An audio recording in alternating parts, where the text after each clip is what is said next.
Subscribe now and press the bell icon. Never miss an update. Hey everyone, welcome to my channel physics by Saurabh sir. लेके आ गया आज एक और video. Topic का नाम है पैरेलल प्लेट कैपेसिटर। तो यार देखो, पिछली वीडियो में हमने देख लिया था कैपेसिटेंस क्या चीज होती है, कैपेसिटर क्या चीज होते हैं, सब कुछ इंट्रोडक्शन हमने देख लिया था। आज हम करने जा रहे हैं हमारे सिलेबस में जो है पहला पैरेलल प्लेट कैपेसिटर। तो यार देखो, कैपेसिटर की डेफिनेशन में हमने क्या पढ़ा था। देखो सिंपल सी बात है, कैपेसिटर की डेफिनेशन में हमने पढ़ा था कि कैपेसिटर एक हमारे पास एक तरीके का डिवाइस होता है जिसके अंदर हमारे पास दो कंडक्टर्स होते हैं ना, जो कुछ डिस्टेंस पर रखे होते हैं, जो इलेक्ट्रिकल एनर्जी स्टोर करने के काम आता है in the form of charges. एक बार फिर से समझ लो कैपेसिटर क्या होता था। हमने पिछली वीडियो में भी देखा था कैपेसिटर जो है हमारे अरेंजमेंट है जिसको हम डिवाइस कहते हैं। किन चीज का अरेंजमेंट है? दो कंडक्टर्स का अरेंजमेंट है जिसको हम पास पास रख देते हैं और जो इलेक्ट्रिकल एनर्जी स्टोर करने के काम आता है in the form of charges. ठीक है, ये कहानी हमने की थी, वो कैपेसिटर होता था। तो वो जो दो कंडक्टर होते थे, हमने बोला था किसी भी शेप और साइज के हो सकते हैं। तो शेप किसी भी शेप के हो सकते हैं। तो बेसिकली अगर आपको अब समझ में आ रहा होगा नाम पैरेलल प्लेट, तो इसका मतलब ये है कि जो दो कंडक्टरों की मैं बात कर रहा हूं कैपेसिटर के अंदर, वो प्लेट्स होंगी और कैसे रखी होंगी? पैरेलल। तो कुछ ऐसे ये जो होगा हम इसको डील करेंगे एज ए कैपेसिटर जो हमारा सिलेबस में है। This is called the parallel plate capacitor. कभी भी ऐसा सिंबल बना हुआ आ जाएगा, आपको समझ जाने की कैपेसिटर है। देखो यहाँ पर दो कंडक्टर की बात हो रही है, ये दो कंडक्टर है। जब हमने कैपेसिटर की डेफिनेशन पढ़ी थी, हमने शेप नहीं बताई थी क्या होगी। सिलेबस में हमारा पहला है पैरेलल प्लेट, मतलब ये दो प्लेट्स होंगी। जो कंडक्टर है हमारे, ये प्लेट्स होंगे और पैरेलल प्लेस कर दिए हमने, और इनके बीच में हमने डिस्टेंस डी ले लिया। ठीक है, एक छोटा सा डिस्टेंस डी ले लिया। ठीक है, तो ये कैपेसिटर का आप कहो तो ये जो पैरेलल प्लेट कैपेसिटर है उसका सिंबल है। ठीक है, एक सिंबल ये यूज होता है और दूसरा सिंबल ये भी यूज होता है। उसके ऊपर हम कुछ ऐसा एरो लगा देते हैं। तो इसकी जो कैपेसिटेंस है, मान लो अगर ये सी फिक्स है तो इसकी वेरिएबल कैपेसिटेंस है। जैसे कि हम रेजिस्टर लेते थे, रेजिस्टर इसकी आर लेते थे, ये फिक्स है, इसको हम चेंज नहीं कर सकते। लेकिन एक सिंबल कुछ आपने ऐसा भी पढ़ा था एरो वाला, ये वेरिएबल रेजिस्टेंस होता था। तो कैपेसिटर में भी ऐसा होता है कि इसकी कैपेसिटेंस सी फिक्स है और इसकी कैपेसिटेंस जो है हम चेंज करवा सकते हैं, वेरिएबल कैपेसिटेंस है। तो बेसिकली मैं आपको समझाने की कोशिश कर रहा था कि जो नाम है पैरेलल प्लेट कैपेसिटर, तो कैपेसिटर के अंदर हमें जो दो कंडक्टर लेने हैं यहाँ पर, वो प्लेट्स की फॉर्म में लेने हैं और जिनको हमने पैरेलल रख दिया है। ठीक है ना, कि क्वेश्चन ये उठ जाता है ना कि ऐसे क्यों? ऐसे इसलिए क्योंकि हम पैरेलल प्लेट कैपेसिटर से डील कर रहे हैं। और दो प्लेट ही क्यों ले रहे हैं? क्योंकि कैपेसिटर में हमने पूरा समझ लिया था कि दो कहां से आया और क्यों आया। तो ये आ गया हमारा केस। ठीक है, तो आज हम इसकी कैपेसिटेंस निकालेंगे। इसकी कैपेसिटेंस कितनी होती है? जैसे पिछली वीडियो हमने एक आइसोलेटेड कंडक्टर या आइसोलेटेड स्फीयर का कैपेसिटेंस निकाला था, ऐसे इस कैपेसिटर का, पैरेलल प्लेट कैपेसिटर का सी फाइंड करने वाले हैं। ठीक है, तो ये बेसिक चीज थी जो मैंने आपको बताई है। कैसे इसका सिंबल होगा, कुछ ऐसा, हमेशा दो प्लेट्स पैरेलल रख दी जाएंगी, कुछ ऐसा सिंबल आपको देखने को मिलेगा और इसकी कुछ कैपेसिटेंस होगी। कैपेसिटेंस की यूनिट फैरेड होती है, जो आपको पता है। तो चलो यार, आज हम निकालते हैं capacitance of parallel plate capacitor. तो शुरू करते हैं यार, फटाफट देख लो कैसे होता है। जब हम कैपेसिटर को एक सर्किट में लगाते हैं, बेसिकली अब आपने पढ़ तो लिया कैपेसिटर होता क्या है। मान लो अगर आपने इसको एक बैटरी से कनेक्ट कर दिया, ठीक है ना, बैटरी से कनेक्ट कर दिया। मान लो ये नेगेटिव टर्मिनल है और ये पॉजिटिव टर्मिनल है। तो जैसा कि आप जानते हो कि ये नेगेटिव टर्मिनल है, तो यहां से इलेक्ट्रॉन्स फ्लो करेंगे और वो इस प्लेट के ऊपर जाएगा। ठीक है, किस प्लेट के ऊपर जाएगा? इस प्लेट के ऊपर जाएगा। और ये प्लेट जो है ये नेगेटिव चार्ज हो जाएगी। ये प्लेट क्या हो जाएगी? Negative charge. तो ये देखो, जो नेगेटिव चार्ज यहाँ पे फ्लो कर रहा है वो इस प्लेट के पास जाएगा।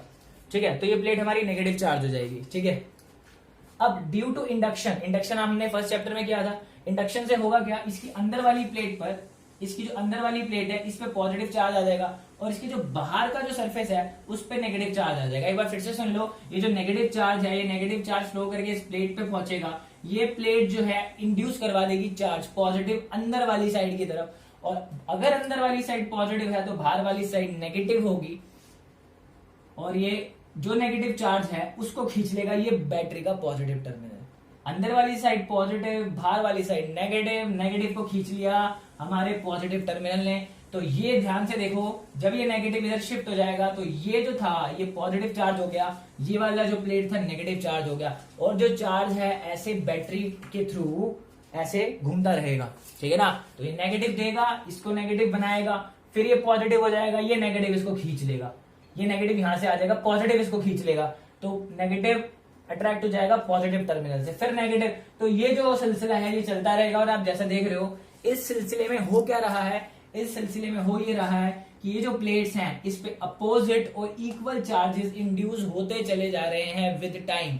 जैसे टाइम बढ़ता जा रहा है इस प्लेट के ऊपर चार्ज भी बढ़ता जा रहा है। तो ऐसे हम प्लेट को चार्ज करते हैं, ठीक है ना। तो जब हमने कैपेसिटर की डेफिनेशन पढ़ी थी पिछले लेक्चर में, तो मैंने किसी भी शेप के लिए लेके इस पे एक को चार्ज प्लस क्यू ले लिया था और एक को चार्ज माइनस क्यू ले लिया था। तो देखो एक पे चार्ज प्लस है और एक पे चार्ज माइनस है, ठीक है ना। तो जब मैं चार्ज लूंगा, अभी जब मैं कैपेसिटेंस की डेफिनेशन उसकी जब डेरिवेशन करूंगा तो मैं एक को प्लस लूंगा और एक को माइनस लूंगा, ठीक है। तो अगर आप ध्यान से देखोगे ये सिलसिला बढ़ता जा रहा है, टाइम बढ़ता चला जा रहा है, इस पे चार्ज इंड्यूस होता चला जा रहा है। तो उससे होगा क्या, देखो अगर इनके बीच में चार्ज इंड्यूस हो रहा है, तो मैंने डेफिनेशन पढ़ाई थी जब, तो यहाँ क्या लिखा था, V पॉजिटिव V नेगेटिव। तो यानी इनके बीच में एक पोटेंशियल डिफरेंस डेवलप हो रहा है, ठीक है ना। तो जैसे जैसे टाइम हमारा बढ़ता जा रहा है, ठीक है, वैसे वैसे जो चार्ज इंड्यूस हो रहा है वो बढ़ता जा रहा है। अब जैसे जैसे चार्ज बढ़ता जाएगा तो वैसे वैसे इनके बीच में पोटेंशियल डिफरेंस भी बढ़ता जाएगा, क्योंकि जब चार्ज बढ़ेगा तो ऑफ कोर्स सी बात है ना, पोटेंशियल डिफरेंस भी इंक्रीज होता चला जाएगा, ठीक है ना। इनके बीच का जो पोटेंशियल डिफरेंस है वो भी इंक्रीज होता चला जाएगा, ऑफ कोर्स सी बात है। मान लो इसका पोटेंशियल, ये जो बैटरी है इसका पोटेंशियल डिफरेंस मैंने V नॉट ले लिया, तो धीरे धीरे जब ये चार्ज बढ़ते चले जाएंगे बढ़ते चले जाएंगे बढ़ते चले जाएंगे, एक स्टेज ऐसी आएगी ये पोटेंशियल डिफरेंस V जो है बढ़ता चला जाएगा। एक स्टेज ऐसी पहुंचेगी जब यहां पर जो पोटेंशियल डिफरेंस है इसके बराबर हो जाएगा, यानी कि इतना चार्ज यहां पर इंड्यूस हो जाएगा कि जो बैटरी का जो पोटेंशियल डिफरेंस है जो हमने ली है वो V नॉट हो जाएगा। एक बार फिर से, चार्ज बढ़ता जा रहा है, टाइम के साथ साथ चार्ज बढ़ता जा रहा है, इनके बीच का पोटेंशियल डिफरेंस बढ़ता जा रहा है, बढ़ता जा रहा है, बढ़ता जा रहा है, चार्ज एक्यूमुलेट होता जा रहा है, होता जा रहा है, होता जा रहा है। एक टाइम ऐसा आएगा कि ये जो पोटेंशियल डिफरेंस है, जितना इसका पोटेंशियल डिफरेंस है उतना ही इनके बीच में भी पोटेंशियल डेवलप हो जाएगा। उस टाइम पर क्या होगा, जब पोटेंशियल डिफरेंस हमारा V नॉट हो जाएगा, यानी जितना इस बैटरी का है, उस स्टेज पर क्या कोई जो चार्ज है जो अभी हमारा फ्लो कर रहा है, देखो इधर से उधर, क्या कोई चार्ज फ्लो करेगा? ऑफ कोर्स सी बात है, जब हमारा कोई चार्ज फ्लो नहीं करेगा, क्योंकि अब देखो पोटेंशियल डिफरेंस दोनों तरफ का सेम हो चुका है।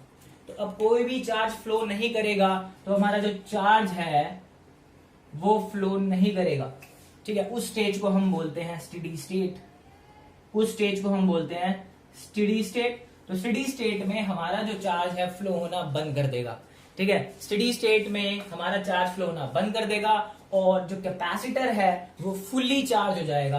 कैपेसिटर जो है हमारा, कैपेसिटर फुल्ली चार्ज हो जाएगा, कैपेसिटर हमारा फुल्ली चार्ज हो जाएगा। ऑफ कोर्स सी बात है, अब जब पोटेंशियल डिफरेंस यहाँ पर बन गया तो अब यहाँ पर कोई भी फ्लो नहीं हो सकता, क्योंकि अब पोटेंशियल डिफरेंस ही नहीं है, क्योंकि देखो V नॉट बराबर हो गया।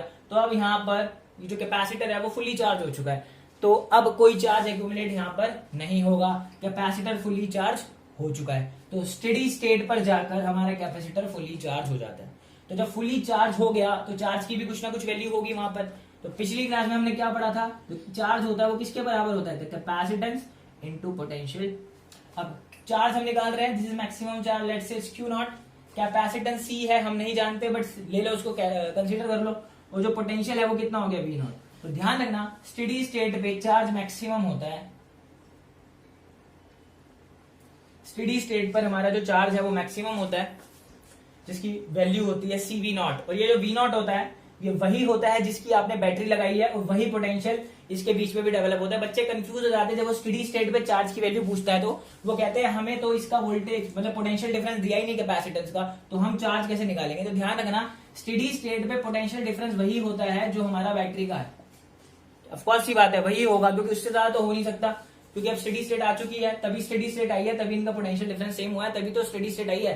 तो ये होता है मैक्सिमम चार्ज, ठीक है ना। तो हम इसकी कैपेसिटेंस फाइंड करते हैं, देखते हैं कि पैरेलल प्लेट कैपेसिटर की कैपेसिटेंस क्या होती है। अभी मैंने यहाँ C कंसीडर की थी, ठीक है ना। तो अब हम फाइंड करते हैं इसकी कैपेसिटेंस, ठीक है। तो फटाफट इसको नोट करो। तो ये होता है जब हम किसी कैपेसिटर को बैटरी के साथ कनेक्ट करते हैं। तो ध्यान रखना ये चीज आपको पता होनी चाहिए, पोटेंशियल धीरे धीरे डिफरेंस जो है पोटेंशियल धीरे धीरे बढ़ता है, और स्टेडी स्टेट पर आकर इनका पोटेंशियल डिफरेंस बराबर हो जाता है। उस केस पर जो चार्ज की वैल्यू होती है ये होती है, ठीक है। तो सिंपल सी चीज है, कोई घबराने वाली बात नहीं है। चलो यार आप फटाफट आते हैं और कैपेसिटेंस का फॉर्मूला ड्राइव करते हैं, तो फटाफट नोट कर लो इसको। तो आओ यार कैपेसिटेंस निकालते हैं पैरेलल प्लेट की। मान लो मैं इस बार ऐसे कुछ ले लेता हूं, ठीक है, तो ये दो प्लेट्स हैं, थोड़ी सी मोटी प्लेट्स ले लेते हैं। अभी हमने देखा था एक पे प्लस चार्ज आ गया था, एक पे माइनस, तो एक पॉजिटिव चार्ज प्लेट है हमारे पास और एक नेगेटिव चार्ज प्लेट है। तो इसकी सरफेस चार्ज डेंसिटी बोल देते हैं सिग्मा है, तो सिग्मा से डिनोट करते हैं ना हम सरफेस चार्ज डेंसिटी, और इसकी माइनस सिग्मा है। ठीक है, अब आप देखो इसके अंदर जो इलेक्ट्रिक फील्ड होगी वो कहां होगी, पॉजिटिव टू नेगेटिव। लेट से मैं यहाँ डायरेक्शन बना देता हूँ, इलेक्ट्रिक फील्ड नीचे, ठीक है, और प्लेट का एरिया ए ले लेते हैं कि इस प्लेट का एरिया ए है, दोनों सेम प्लेट है, एरिया दोनों का ए है, सरफेस चार्ज डेंसिटी सिग्मा है और माइनस सिग्मा है। ठीक है, तो हम इसकी कैपेसिटेंस निकालते हैं। तो फर्स्ट ऑफ ऑल ना आपको मैं एक लॉजिक समझाता हूँ जिस लॉजिक से हम काम करने वाले हैं। देखो कैपेसिटेंस का फॉर्मूला Q बाय बी है। आपको कभी भी कैपेसिटेंस निकालने को आती है, कोई भी डेरिवेशन आती है, तो सबसे पहले ना आपको इस V से डील करना होता है, पोटेंशियल डिफरेंस से। अगर आपने पोटेंशियल डिफरेंस कैलकुलेट कर लिया और यहाँ पुट करना है, बस आपको कैपेसिटेंस मिल जाएगी। ये सिर्फ इसके लिए नहीं है, ये ओवरऑल जर्नल में बता रहा हूँ। V पे फोकस करना है आपको, V आया तो Q आ जाएगा, और V निकालने के लिए आपको किस पे फोकस करना है, E पे फोकस करना है। तो बेसिकली हम E निकालेंगे, E से V निकालेंगे और यहाँ पुट कर देंगे, ये काम हमें करना है। तो आपको एक ब्लूप्रिंट होना चाहिए दिमाग में, सिर्फ रटना नहीं है कि बस पैरेलल प्लेट की पलटी कैपेसिटेंस हो गई, ऐसे करते हैं। जनरल केसेस के लिए पढ़ो कि कैसे काम करना है, हमें पोटेंशियल डिफरेंस निकालना है। पोटेंशियल डिफरेंस कहां से आएगा, इलेक्ट्रिक फील्ड से आएगा, कहानी खत्म है बस। ठीक है, तो आ जाओ फिर। अब इलेक्ट्रिक फील्ड यूं तो अगर हम चाहें तो डायरेक्ट भी लिख सकते हैं, क्योंकि जो दो प्लेट्स होती हैं इनके बीच में, मैंने आपको क्वेश्चन कराए थे, जो दो प्लेट्स होती हैं इनके बाहर इलेक्ट्रिक फील्ड जीरो होती है, इसके बाद अगर इनका सिग्मा है और ये माइनस सिग्मा है, तो प्लेट्स के बाहर कहीं पर भी आप देखोगे इलेक्ट्रिक फील्ड जीरो होती है। ऐसे सवाल मैंने करवाए हैं और पेपर में डायरेक्ट भी आते हैं, और अंदर जो होती है वो होती है सिग्मा बाय एप्सिलॉन नॉट। ठीक है, तो हम चाहें तो डायरेक्ट भी यूज कर सकते हैं, लेकिन हम इसको भी यहाँ ड्राइव करेंगे इलेक्ट्रिक फील्ड को। अगर मैं चाहूं तो सीधा करके दो लाइन में भी आंसर आ सकता है। ठीक है, वो आपको याद करने के लिए ठीक है, मैं वो भी बता दूंगा, लेकिन आपको ये फॉर्मूला भी ड्राइव करना है इसी डेरिवेशन के अंदर। ठीक है, कि इलेक्ट्रिक फील्ड हमारी कितनी आएगी, sigma bye epsilon not. Sigma आप जानते हो क्या, तो इनके बीच का डिस्टेंस ले लो जो कि डी है। ठीक है, तो कैसे करेंगे, तो यार देखो इसको करने के लिए सिंपल सा तरीका ये है, इलेक्ट्रिक फील्ड निकालने का आपको गॉसियन सरफेस ड्रॉ करना है। देखो अगर मैं गॉसियन सरफेस बनाता हूं, एक सिलेंड्रिकल गॉसियन सरफेस बनाता हूं, देखो ये देखो सिलेंड्रिकल, ये मैंने एक सिलेंड्रिकल गॉसियन सरफेस बना दिया, जिसका ऊपर वाला जो सर्कल है, इस कंडक्टर, ये जो कंडक्टर ये जो मैंने बनाई है प्लेट, इसके अंदर है, फिर ये हमारा कर्व्ड वाला पार्ट है, और एक ये दूसरा वाला सर्कल है। ठीक है, तो आप जानते हो according to Gauss law E dot ds हमारा क्या आता है, Q बाय एप्सिलॉन नॉट। ये बात आप जानते हो, ये हमने गॉस लॉ में पढ़ा हुआ है। तो अगर आप ध्यान से देखोगे हमारा जो E डॉट ds है, ये हम ये जो हमारा गॉसियन सरफेस होता है हम इसके लिए लिखते हैं।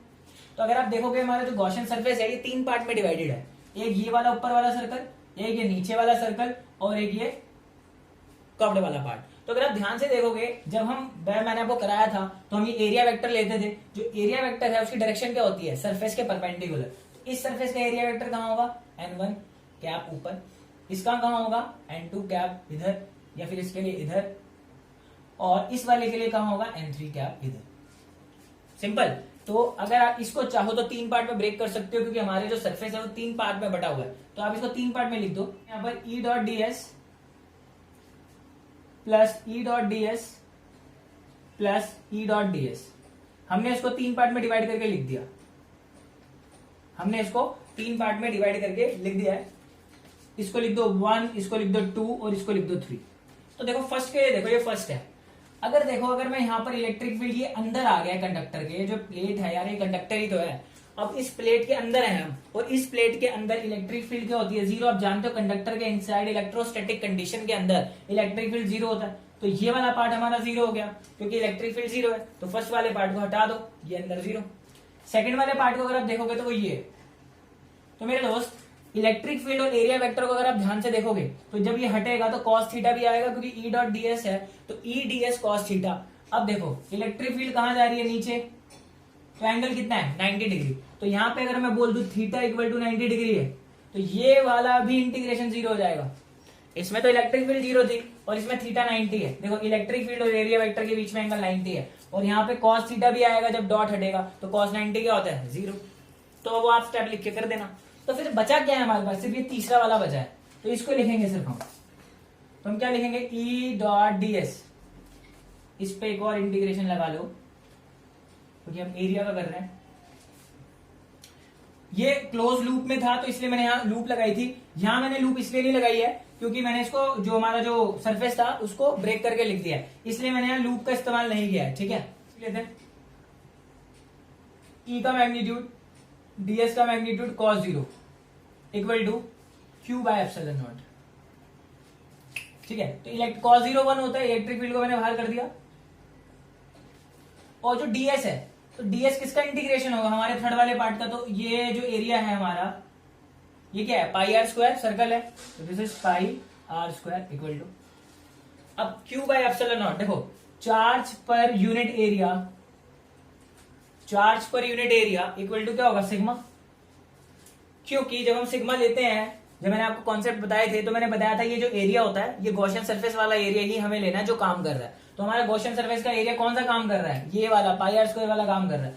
तो चार्ज की जगह हम क्या पुट कर देंगे, sigma into pi are square. तो sigma into pi are square, क्योंकि बचा ही सिर्फ ये है हमारे पास, बाकी सबका तो काम 0 हो गया। तो sigma into pi are square, pi are square से पाई आर स्क्वायर कट गया, यहाँ पे एप्सिलॉन नॉट है, तो इलेक्ट्रिक फील्ड की जो वैल्यू है वो आ गई हमारी सिग्मा बाय एप्सिलॉन। पोटेंशियल का formula electric field into distance होता है, पोटेंशियल का formula electric field into distance होता है। ये हमने डेरिवेटिव के फॉर्म में किया था, लेकिन सिंपल फॉर्म में हम लिखते हैं V equal to electric field into distance. ठीक है ना, तो इलेक्ट्रिक फील्ड हमारी कितनी है, सिग्मा बाय एप्सिलॉन नॉट। और एक बार बताओ, प्लेट्स के बीच में जो डिस्टेंस है वो हमारे d है, तो ये आ जाएगा sigma d by epsilon naught. कितना आ जाएगा, sigma d by epsilon naught. तो देखा, मैंने कहा था पहले इलेक्ट्रिक फील्ड निकालो देन पोटेंशियल डिफरेंस निकालो, तुम्हारा पोटेंशियल डिफरेंस है वो आ गया है। अब आप इस फॉर्मूले में डाल दो, आपका जो कैपेसिटेंस है वो आप लोगों को मिल जाएगी। ठीक है, तो कैपेसिटेंस निकालने के लिए क्या करेंगे, तो C इज इक्वल्स टू, यहाँ C इक्वल टू Q की वैल्यू हमारे पास Q ही है, अपॉन, एक बात बताओ V की वैल्यू क्या है यहाँ पर, sigma D by epsilon naught. कितना है हमारे पास, sigma D by epsilon naught. तो अगर आप ध्यान से देखोगे तो C इज इक्वल्स टू, तो ये हो जाएगा Q epsilon naught by sigma D, epsilon naught by sigma D, the C will be. अब जैसा आप देख रहे हो यार, देखो चार्ज है, चार्ज पर यूनिट एरिया क्या होता है, चार्ज पर यूनिट एरिया सिग्मा होता है, तो चार्ज की वैल्यू क्या हो जाएगी, सिग्मा ए। यहां पर जो एरिया है वो पूरा प्लेट का है, ठीक है, क्योंकि जो टोटल चार्ज है वो प्लेट का है, तो ये एरिया भी प्लेट का है। तो Q यहां पर आ जाएगा sigma A epsilon naught by sigma D. तो सिग्मा से सिग्मा कट गया, you will get A epsilon naught by D.